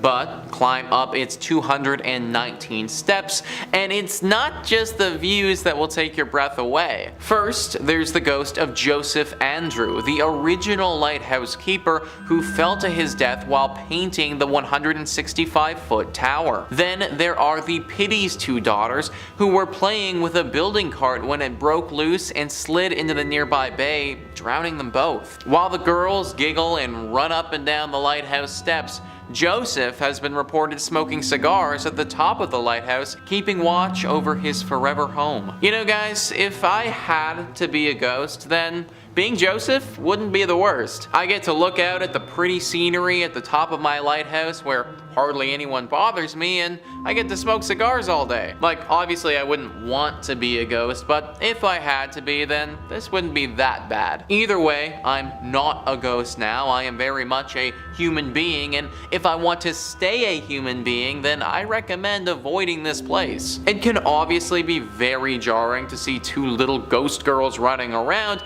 and even though all of these ghosts are supposed to be pretty chill, we know that the paranormal can be unpredictable. I'm sure that there are tons of other non-haunted Florida lighthouses around if you're really pining for a good view. Number 2 on this list is Fort East Martello. If you don't like dolls, then you really won't like this one, guys. Thrillist says if there is one rule all Floridians follow, it's do not mess with Robert the doll. The 4-foot figurine has terrorized anyone who hasn't taken him seriously since he was gifted to artist Robert Jean Otto in 1904. Otto blamed any mischievous act around him on Robert the doll, effectively coining the oft-repeated Robert did it mantra. The doll currently holds court inside Fort East Martello, where he lives inside a glass case surrounded by a constant soundtrack of haunting xylophone music. The room evokes a heavy air immediately upon entering, and the walls are papered with apology notes from cocky tourists who've dared cross the world's most haunted plaything. Even the Prince of Darkness himself, Ozzy Osbourne, felt Robert's wrath when he suffered a series of health mishaps shortly after dissing the doll on his reality show. I don't like dolls, folks, especially the haunted variety, so this entry obviously had to make the list. Clearly it curses you after you see it because people literally have to come back here and ask for its forgiveness. I don't know if the notes work or not, but I guess that's all you can do when you're dealing with a haunted doll. Hopefully this doll can just chill out and stop haunting people, but in the meantime, I just flat out avoid going to this place in Florida altogether. And number 1 on this list is Casa Monica Resort and Spa. It really sucks that this place is so haunted because it's truly beautiful. Thrillist says St. Augustine's fanciest hotel is also its most haunted. In fact, this 5-star Mediterranean revival haunt is a hotbed of spectral activity. Children are heard running along the 4th floor, but no one is there. The radio in the Ponce de Leon suite randomly comes on, but no one's there. Guests of room 411 wake up to people staring at them, but no one's there. But it's the 3-story Flagler suite high in the tower that's most haunted. Maids have seen a child's handprint appear on the 1st floor bathroom mirror, and after knocking, one heard a man say, "We've been expecting you," from an empty bedroom. Its spookiest claim to fame, however, is the male ghost staring out of the top tower window. He's believed to be the ghost of one of 2 people, either Franklin Smith, the architect who built the hotel, or Henry Flagler, the man who purchased it. I personally don't care if it's the architect, the man who purchased it, or God. Anyone who says, "I've been waiting for you as I enter an empty bedroom," it's not the type of individual I want to be around. Also, where are these children coming from and what are those sounds? Okay, so you want to tell me a scary story where the architect of the building fell in love with his work and then when he died, his ghost stayed here. Alright, fine, I can buy that, I can believe that, but like, what are the children doing here? What do they have to do with this place and the architect? Maybe this is just one of those spots where it doesn't matter what happened here, it doesn't matter what will happen here in the future, it's just always destined to be haunted. Number 5 on this list is the Hay Adams Hotel. This hotel is located in Washington, D.C. and has quite the history to it. USA Today writes, "Quite possibly the most famous hotel in the capital, the Hay Adams has hosted many a politician, including the Obamas before inauguration. In 1884, best friends John Hay, Abraham Lincoln's private secretary and later a Secretary of State, and Henry Adams, the author and descendant of John Quincy, built their homes on the plot of land where the hotel now sits. In 1927, 9 years after Adams' death, the houses were razed and replaced by the hotel that stands today. Adams' wife, Marion Hooper Adams, killed herself on the site in 1885, and her spirit reportedly haunts the hotel. Guests and staff say they can hear a woman crying softly, disembodied voices, and doors opening and closing on their own. What is it about hotels and people taking their own lives? It feels like so many hotels are haunted because someone left the world far too early, and usually it was their decision to do so. Marion Hooper Adams is no exception, and she has made this hotel a very inhospitable place to stay. Sometimes you hear the faint cries of a creature or spirit and they go away, but apparently her spirit absolutely wails. All the time there are screams and crying heard. In fact, it's so repetitive that it gets less scary and more of an annoyance than anything else. People literally just can't sleep at night because they're constantly listening to her crying over how her life ended. It's also a nuisance when they find things missing all the time. Marion likes to move things and steal items. Oftentimes, the valuables of these people are gone if they leave the hotel for an extended period of time and then come back. Now, maybe this part of the legend is actually just one of the hotel workers stealing stuff and blaming it on her, but either way, things will go missing if you stay here. It's overall just a horrible experience being at this hotel for an extended period of time, and I wouldn't recommend it to anyone. Number 4 on this list is Hotel Provincial. Located in New Orleans, this hotel is teeming with paranormal energy. USA Today says the 2-story Hotel Provincial with 94 rooms in the historic French Quarter is a retreat into old New Orleans. Like many New Orleans properties, it also claims to be a popular paranormal activity hub. Like other area hotels, the property acted as a medical facility for wounded Confederate soldiers and is said to still possess their spirits. From distressed soldiers and operating doctors to pools of blood, guests have reported it all. If actually staying at the property seems too spooky, it's also a stop on many walking ghost tours of the city as well. Pools of blood, guys. Literal pools of blood. Just imagine walking in your hotel room after a long day of doing stuff, getting in your PJs, moving the comforter over to your bed to slip in, and then seeing a bunch of blood just ooze out. This has actually happened to people before. That would absolutely scar me for life if something like that ever went down. Not to mention people actually getting physically scarred when they come here. People have reported getting attacked by unknown paranormal entities while staying here, waking up to a spirit completely ravaging them and having no idea how or why it's happening. This is not the type of hotel that you want to stay at, and you will literally risk your safety if you do. Number 3 on this list is the Pfister Hotel. This one has been around for a while and has got a lot of people scared who've stayed here. Travel and Leisure says the historic Pfister Hotel opened in Milwaukee in 1893 with elegant interiors and advanced technology for the times, including electricity, individual thermostat controls, and fireproofing, making it one of the most sought-after accommodations in the city. The hotel is supposedly home to a number of spooky sightings. In fact, several MLB players have reported their own personal ghost experiences in the hotel, and some are even too scared to stay there again. So guys, I actually run a podcast all about the MLB. Because I run this podcast, I'm pretty knowledgeable about the MLB. I have literally heard of this hotel before even doing research on this video. Players will flat out refuse to play here now because they get way too scared and can't get any sleep when they're there. Then obviously when they play their game the next day, they suck because they just spent the entire night basically fending for their lives in this haunted hotel. It's really too bad that it has to be this way because this is apparently one of the nicer hotels in Milwaukee. It's definitely one of the oldest, and back then it was the best place to stay if you wanted a luxurious night. Hopefully the ghosts that reside here eventually leave and we can all enjoy it once again without getting completely haunted. Number 2 on this list is the Emily Morgan Hotel. The Emily Morgan Hotel is located in Texas and is probably the most haunted in that entire state. It wasn't always the lovely and renovated hotel that it is today. Prior to this being a beautiful place to stay, this was actually a hospital and a place for doctors to stay. Obviously, during that period, it saw a lot of illness and death, and that has tainted the space. But believe it or not though, this isn't the only set of tragedies that this location has seen. Before it was a hospital, before it was anything at all, on this very site where the hotel currently sits was the Battle of the Alamo. The Battle of the Alamo was one of the most critical battles in the Texas Revolution. The battle lasted for 13 brutal days in 1836. It was between the Mexican soldiers and the Texan soldiers. The Mexican soldiers won out and killed every single one of the Texan soldiers who were there defending their fort. This battle is one of the most famous in American history for how horrible and brutal it was.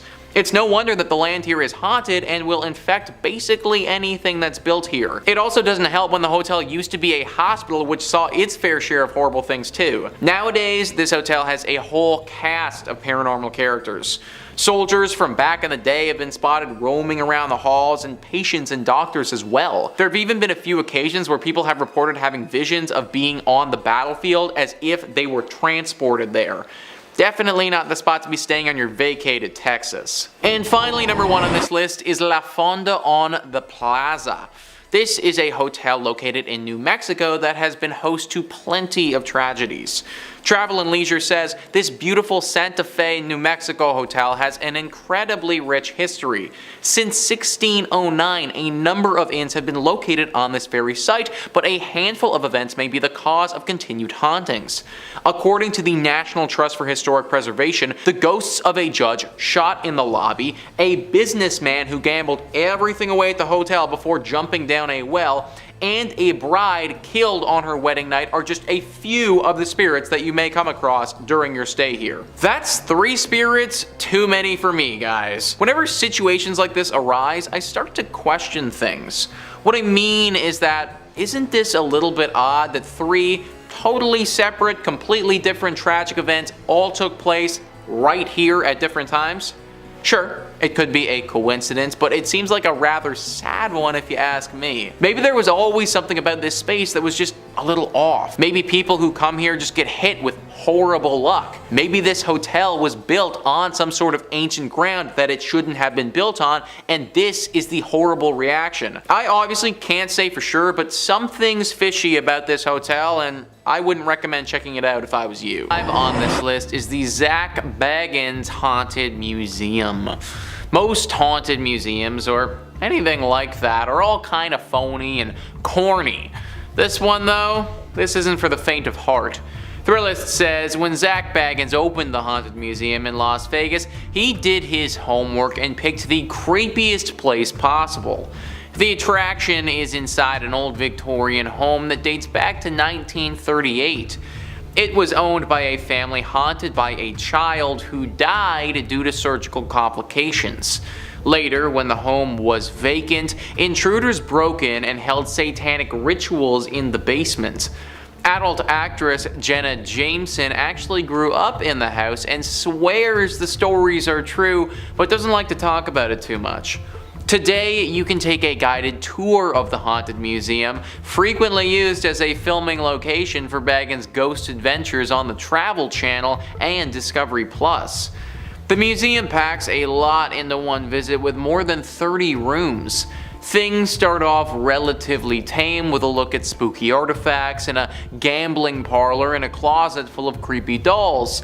But the pace picks up with exhibits dedicated to notorious serial killers, an up-close look at a Volkswagen van used as a death machine by Jack Kevorkian, and a haunted hallway of killer clowns. It's best not to give away too many spoilers, but at one point you'll face an item described as the most haunted object in the whole world. You will even get to explore the basement at some point, which many people believe to still be extremely haunted. You gotta wonder why the heck so many horrible things happened here. Haunted child, satanic rituals, other questionable things that have probably not been leaked to the public. I guess it makes sense to have a haunted museum here, but obviously bringing in all of these other haunted items has just further promoted paranormal energy, and now this is clearly a hotspot for spirits and ghosts alike. Only go to this museum if you can handle a good scare. Number 4 on this list is Rhyolite Ghost Town. This abandoned town is full of scary spirits, ghouls, and maybe a lot more. Thrillist says, take a short road trip out of Las Vegas and spend the afternoon exploring the ruins of Rhyolite, one of the most compelling ghost towns in the country. A hub of mining activity during the gold rush, the town was quickly abandoned when the boom went bust following the Panic of 1907. Wander around and you'll see the scattered remains of a bank, jail, and train depot. The landscape looks more like a nuclear war zone than a ghost town, but just as sinister and perhaps still home to the spirits who once lived there many years ago. We have talked a ton about ghost towns on this channel before. Something about ghost towns seems to attract spirits. Maybe like the sudden absence of people leaves a void that these spirits seem to want to fill. It also doesn't help the situation when you have people doing some very questionable things at these ghost towns. Considering they are totally abandoned and out of the way, ghost towns make for some pretty good places to have some covert meetings and deals go down. This one in Las Vegas, it's no different. Apparently a decent amount of criminal activity happens around here, with a lot of drug deals taking place here. Every now and again, these deals can go sour, and usually that leaves a body. Murder and a gang presence aren't great things to sprinkle in when a town is already dealing with paranormal activity. For safety purposes, I recommend staying away from this town at all costs. Number 3 on this list is West Gate. So I am actually breaking the rules with this one a little bit because I think that you should definitely visit this place if you have the money. Thrillist says some Las Vegas residencies never quite end. Elvis Presley redefined what it meant to be a superstar entertainer in this town with more than 600 shows over 7 years at the International Hotel, which became the Las Vegas Hilton and is now the Westgate. The property continues to honor the king with a statue in the hotel lobby. Although Elvis passed away in Memphis, some believe his soul remains in Vegas with his ghost haunting the Westgate International Theater and a lavish rooftop villa the singer called home whenever he was in town. It's not cheap, but you can book the penthouse yourself. Just call the desk and ask for the Elvis suite. I don't care how creepy it may be or how scary he would look, but if there is an opportunity to see the ghost of Elvis, then that is absolutely something that I definitely want to cash in on. Imagine you pull up to your hotel room after a night of drinking and then you get to have a late night conversation with one of the greatest rock stars of all time ever. I don't think that Elvis would be the type of dude to hurt you or anything like that, even in ghost form. So as long as it's safe to do so, count me the heck in, dude. I want to go to Vegas and party with the ghost of Elvis. Number 2 on this list is Las Vegas Academy of the Arts. As somebody who graduated university for acting, and art school being haunted is just a tad bit triggering. Thrillist says the Las Vegas Academy of the Arts is a magnet school that specializes in music, theater, and other fine arts. Yet its legacy dates back to 1931 when it was known simply as Las Vegas High School, the first official high school in Las Vegas. The site has seen its share of renovations over the years, although 2 of its 3 original buildings remain on campus with their sturdy brick exteriors still in place. Generations of students have swapped stories about Mr. Petrie, a ghost that roams the hallways and haunts the school's theater. Some claim to hear strange noises or feel a chill, especially when rehearsals carry over to evening hours. So, who is Mr. Petrie? Some believe he was a former teacher. Others claim he owned a home that previously stood on the site of the school and burned down in a mysterious fire.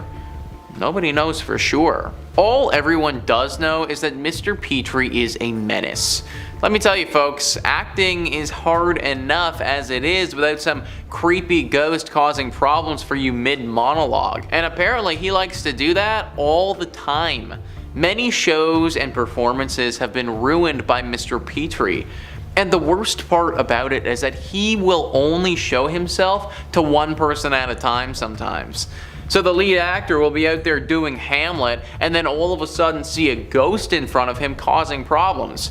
The actor will naturally freak out and lose their mind, but no one else will see the ghost. They'll just see the actor on stage losing it, which kind of makes the actor look like a bumbling idiot, but really they're getting attacked by some ghost. Try a different art school if you're looking for an artistic education. Number 1 on this list is Bally's. If Trivago or any other site like that tries to recommend you stay at Bally's, don't fall for it, guys. Thrillist says the worst fire in Nevada history tore through the old MGM Grand Hotel on November 21st, 1980. The blaze killed 87 people, mostly due to smoke inhalation, while helicopters rescued survivors from the roof.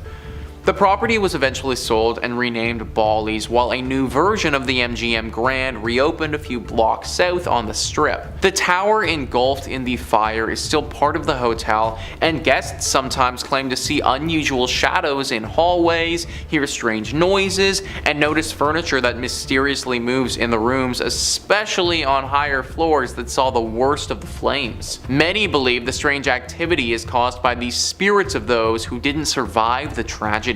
87 people dying in a tragedy like that is always going to leave something terrible behind, and that's what we have here. 87 spirits are now restlessly floating around in purgatory at this place. They tried to remodel and change the name and forget everything that happened, but an incident like that cannot be forgotten. The people who died and their spirits, they can't be forgotten.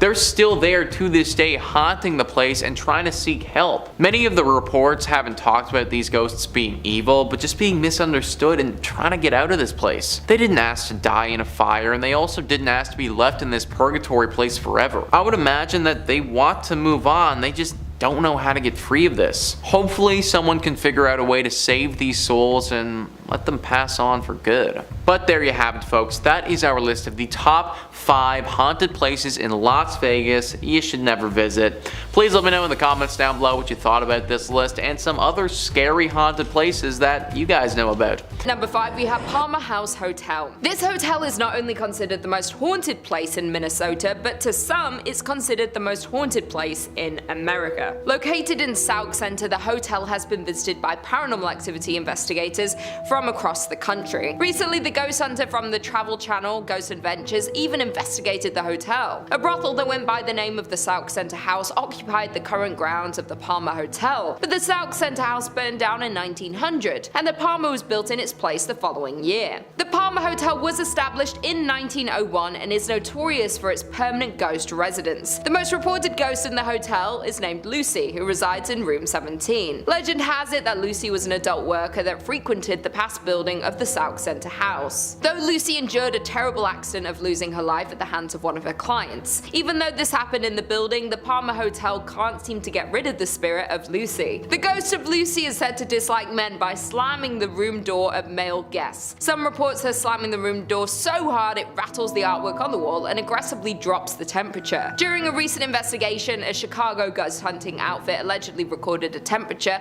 of -1 degrees Fahrenheit during their stay. Additionally, there was a couple staying at the hotel that reported a horrifying ghost encounter in room 17, where the wife woke up in the night and suddenly saw a lanky man dressed in 1920s clothing standing at the foot of the bed. Other active areas include the bar in room 22, home to a spirit named Raymond, rumored to be Lucy's manager.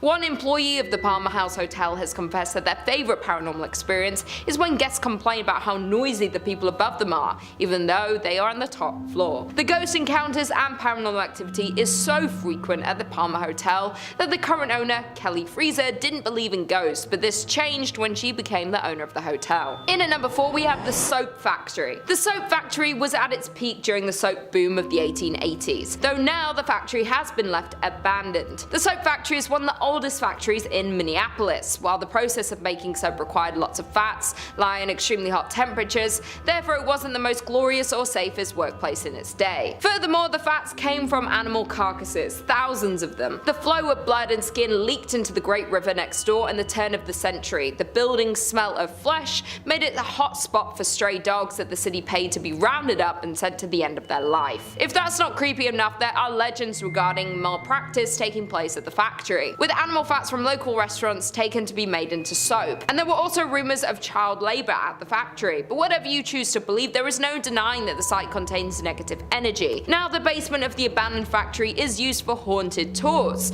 The tour is so scary in fact that guests have to sign a waiver and have to be 18 to go on the tour. In at number 3 we have First Avenue. Located in downtown Minneapolis, the building, which is now home to this nightclub, has a rounded front, is painted black, and has white stars on its sidewalls with the names of many of the musical talents who have done shows in one of these 3 event rooms found inside. Before it was famous for being a nightclub, the First Avenue was a Greyhound depot. The First Avenue legend has to do with the building's former self, the Great Art Deco Greyhound Bus Center that opened on 7th Street in 1937. The story goes that a young woman went to the station to meet her boyfriend who was returning home from World War II. When she was informed that he had died in combat, she ran into the restroom and ended her life due to heartbreak. In recent years, multiple First Avenue staffers have reported seeing a ghost in the washroom. The ghost has been reportedly described as a woman or was in a green army jacket and sometimes seen dancing at the club along with other ghosts. Legend says that many homeless people died in the bus station as well, and they can be seen dancing with the women. There have been reports of another spirit haunting the nightclub. The staffers nicknamed this spirit Slippy, while this particular ghost is said to make a balloon appear from nowhere which then floats up and down the staircase on its own. Dave Schrader, paranormal investigator, visited First Avenue to assess the paranormal activity in the building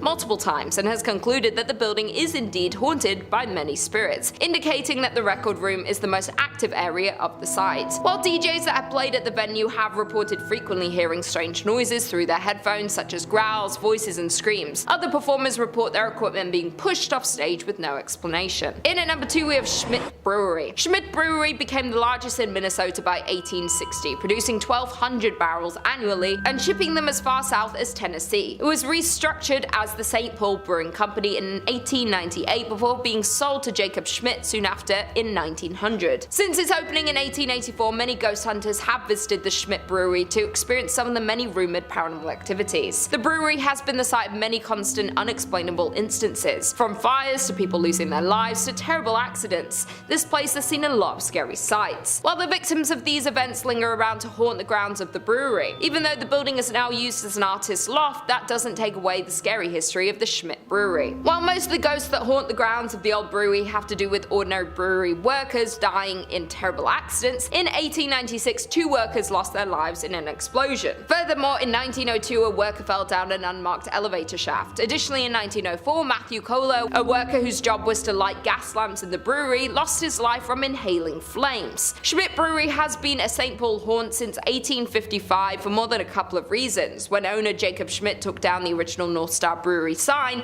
replacing it with his namesake, Jacob Schmidt Brewing Company. The entire brewery burned down a year later in 1900. Plenty of other bad luck would also follow on the grounds of the brewery, suspected due to the tragic death of many workers of the brewery. And finally, in at number 1 we have Four Pals Restaurant. Known as the most haunted restaurant in Minnesota, the Four Pal has a tragic story. Located in St. Paul, Four Pals was a high-end restaurant located in Irvine Park, and the restaurant is a beautiful Victorian mansion. Sadly though, the restaurant is now permanently closed. The dark stories about Four Pals Restaurant hint that the historic mansion is seriously haunted. As the story goes, back in the late 1800s, Joseph Fourpal had an affair with the mansion's maid, Molly. It was not long before his wife discovered this relationship and love for Mary. Therefore, the wife became extremely jealous of the servant and assigned Molly to do chores that would keep her away from the bedrooms and away from Joseph. Molly became pregnant and Joseph ended the affair, but Molly was so distraught about the whole situation that she ended her life. According to reports, she ended her life in the attic. Joseph was upset when he heard the news about Molly